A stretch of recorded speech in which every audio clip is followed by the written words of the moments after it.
నేను ఇప్పుడు దోసలోకి ఉల్లిపాయ చట్నీ చేస్తున్నాను. అయితే మనం ఆయిల్ వేసి వేయించుకొని చేసుకుంటాం కదా! చాలా రకాలు చేస్తాము. అయితే ఇది ఆయిల్ లేకుండా ఉడకబెట్టి చేసే పచ్చడండి. మా ఫ్రెండ్ చెప్పింది.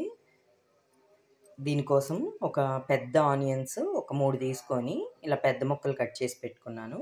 ఒక 15 కాయల దాకా పచ్చిమిర్చి తీసుకున్నాను. ఇప్పుడు ఇవి పొయ్యి మీద ఒక గిన్నె పెట్టుకున్నానండి ఆల్రెడీ నీళ్లతో. దాంట్లో ఈ పచ్చిమిరపకాయలు, ఈ ఆనియన్స్ కూడా వేసి బాగా ఉడికిచ్చేసుకోవాలి. ఆనియన్స్ పచ్చిమిరపకాయలు బాగా మెత్తగా ఉడికిపోవాలి. ఉడికాక నెక్స్ట్ ప్రాసెస్ చూపిస్తాను. ఇదిగోండి, ఉల్లిపాయ బాగా ఉడికిపోయినాయి. మనకి ఇలా పట్టుకుంటే మెత్తగా అయిపోవాలి. తగినంత చింతపండు కూడా వేసేసి స్టవ్ ఆఫ్ చేసేసుకుందాము.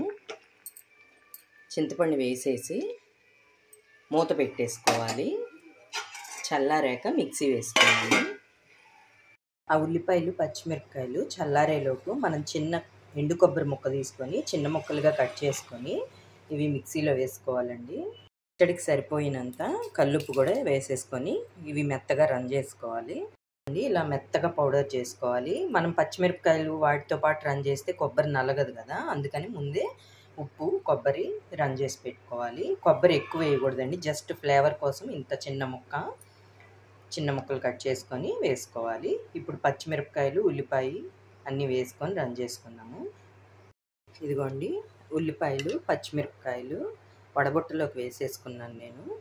ముందు చింతపండు వరకు మిక్సీ వేసేసుకోవాలి. చింతపండు పచ్చిమిరపకాయలు కలిపి వేసుకోవాలి. ఇదిగోండి, పచ్చిమిర్చి ఒక 4 కాయలు ఆపాను, మిగతావన్నీ వేసేసాను. ఇప్పుడు ఉల్లిపాయలు కూడా కొన్ని ఆపుకొని ఇలా కొన్ని వేసుకుందాము. ఎందుకంటే ఇది పేస్ట్ లాగా అయిపోతే బాగోదండి. కొంచెం పేస్ట్ అయ్యి కొంచెం కచ్చా పచ్చాగా రన్ చేసుకున్నాము లాస్ట్లో మిగతా వేసుకొని. ఇప్పుడు కొన్ని ఆనియన్స్ కొన్ని పచ్చిమిరపకాయలు మాత్రం కొంచెం కచ్చా పచ్చాగా రన్ చేసుకున్నాము. ఇదిగోండి, ఇలా రన్ చేసుకున్నాం కదా.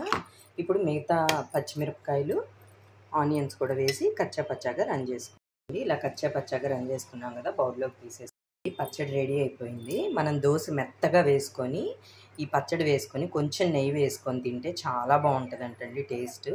ఒక్కసారి ట్రై చేయండి. నేను ఫస్ట్ టైం చేస్తున్నాను, మా ఫ్రెండ్ చెప్పిందని. ఇప్పుడు దోశ వేసేసుకుందాం ఒకటి. ఇదిగోండి, మెత్తగా వేసేసుకున్నాను దోశ మందంగా. ఇప్పుడు పచ్చడి వేసుకున్నాం కదా, ఇది కొంచెం ఇలా మధ్యలో గుంట చేసుకొని ఇలా కాగబెట్టిన నెయ్యి వేసుకొని తింటే చాలా బాగుంటుందని చెప్పిందండి టేస్ట్. మీరు కూడా ట్రై చేయండి ఒక్కసారి.